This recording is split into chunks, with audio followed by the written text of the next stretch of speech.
Hello everyone, ఈరోజు మనం రాగి సంగటి చేయబోతున్నాం.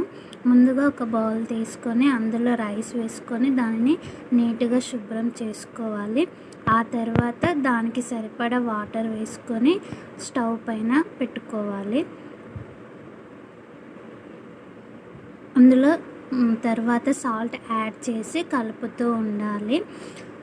రైస్ ఉడకబెట్టుకోవాలి. అండ్ ఒక బౌల్ తీసుకొని దాంట్లో రాగి పౌడర్ వేసుకోవాలి. కొన్ని వాటర్ వేసుకొని అది ఉండలు లేకుండా మనము కలుపుకోవాలి.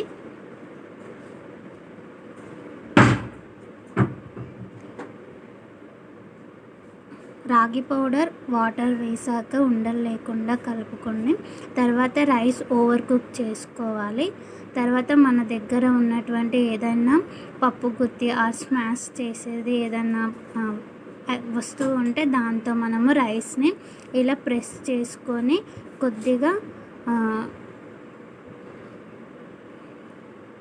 ఇలా ప్రెస్ చేశాక మనం ముందుగా కలుపుకున్న రాగి పౌడర్ వాటర్ ఉన్నాయి కదా, అది ఈ రైస్లో మిక్స్ చేసి బాగా కలుపుకోవాలి.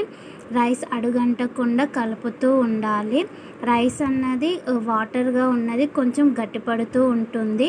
అప్పటి వరకు మనము కలుపుకోవాలి. ఇలా కొంచెం ఈ కన్సిస్టెన్సీ వచ్చాక మనం స్టవ్ ఆఫ్ చేసుకొని